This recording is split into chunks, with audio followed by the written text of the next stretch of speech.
in this particular period in the 50s and 60s, AAU basketball was definitely, without a doubt, the highest level you could play in our state. It was really kind of a big deal at the time. When you got out of college, there was only 10 NBA teams. There was no European teams. There was no South American teams. So you played AAU ball, and you came and you played Claudias. Claudias was synonymous with AAU basketball, and I would say the basketball fan in Portland knew who Claudias was. My parents were Gene and Claudias Bathis, and they started Claudias in 1958. He told her that if she married him, he'd put her name up in lights.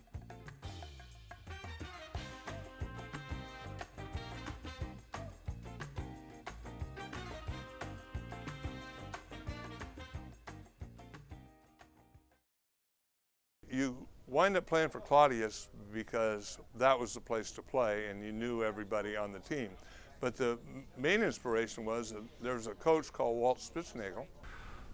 Walt was special. Walt is a character. He was kind of off the wall. Interesting. He loved it so much. I mean, it was his whole life. At that time, I think he was single until he was 60. So he was married to the basketball team. I got to know Spitz pretty well. I'm sure I did a column or two on him during my time at the Oregonian. His passion in life was sports, and in particular, Claudias basketball. It was called Claudias. Some people thought that was a florist outfit or something.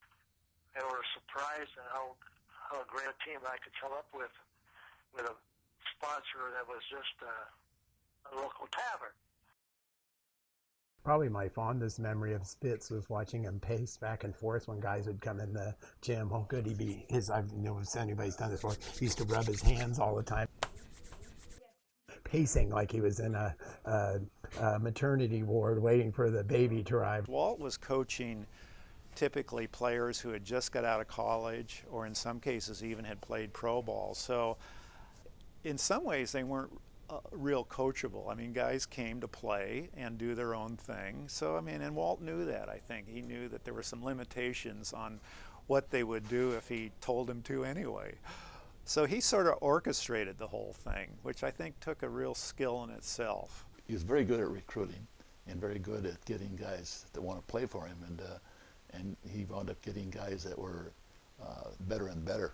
What he did every year was he recruited the best players coming out of college, Oregon State, local, University of Portland, any place he could get them. I come home, I'm in the bathtub, the phone rings and my wife says, "Hey, there's a guy from Portland that wants to talk to you about basketball." I said, "Tell him I'm in the bathtub." So she goes back on the phone, she comes back and he says he's heard that story before, he'll wait. So Spitz waited on the phone till I got out of the bath. That's how he got me.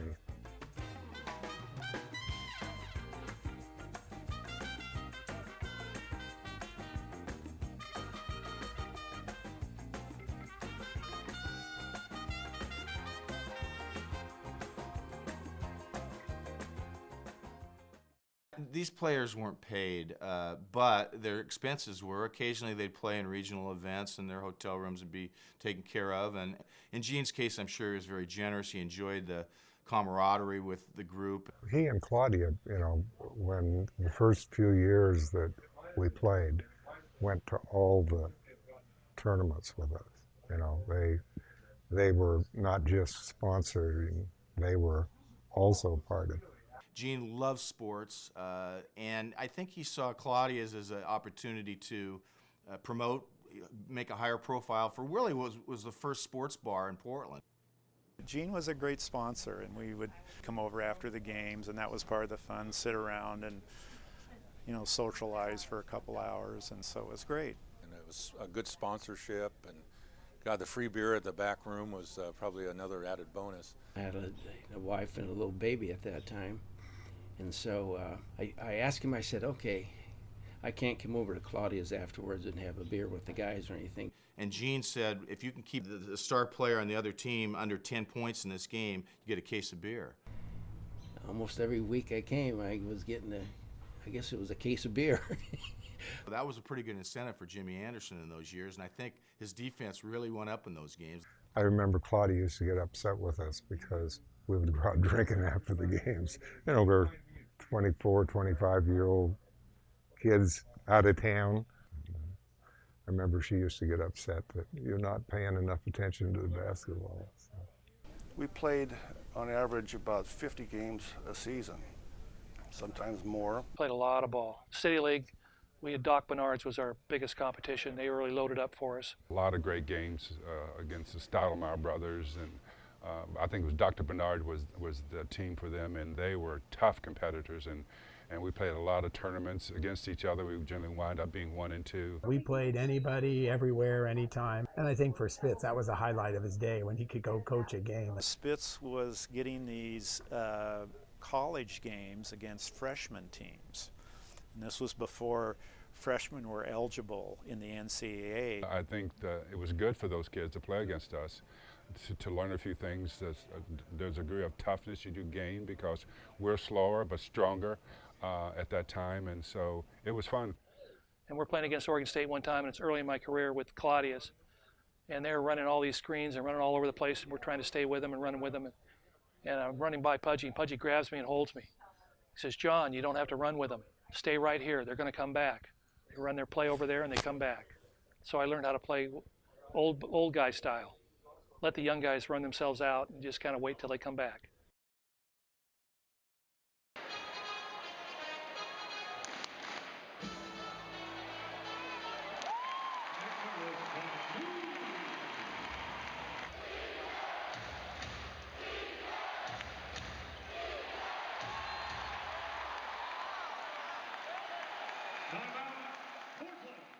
When Greg Smith and Dale Schluter were cut by the Blazers, my guess that there was less than 24 hours later, Spitz is calling them up with, hey, come and play for Claudias. Get quite lonely, not being able to do something you've done since you were like 7 years old, which is play basketball. I was kind of trying to stay in shape in case I could get back into the NBA again. And back then we had no place to go. It was, you know, you either played City League or you just played on your own or whatever. There was no, you know, CBA, there was no summer leagues, there was none of that kind of stuff around. So you had to do what you needed to do to stay in condition. Walked downstairs and I told the guy, I'm with the Blazers out there. And he looked at me and laughed. He said, yeah, sure you are. Wouldn't let me in the arena. I went out and played about 25 minutes that night. So. No, I'm sure that's one of Spitz's greatest achievements is getting a guy to the NBA.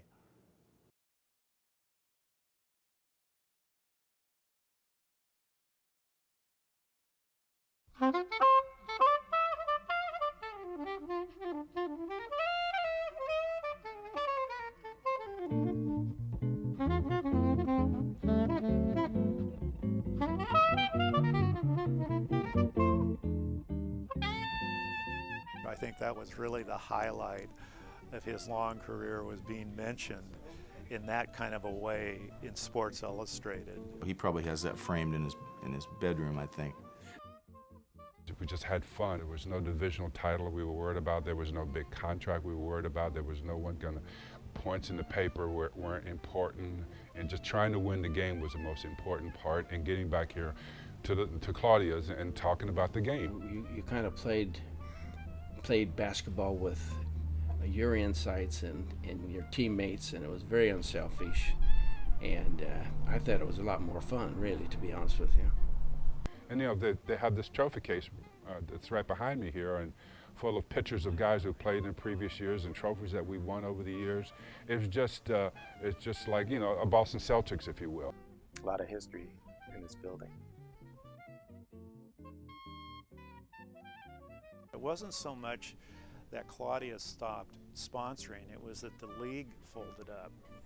They expanded the NBA, they expanded playing in Europe. Heck, you can play in the Philippines, I think, now. And when Claudias first started, it was the only game in town. When the epitaph of Portland basketball is written, you have to include Claudias basketball. Most of my memories of the ball players and Claudias were they were kind of people you really enjoyed and that actually made your life a little better by being around. They were fun. They were there for all the right reasons. It's the whole package, the competition, the camaraderie, the good times. Being a part of the whole thing was just a good experience.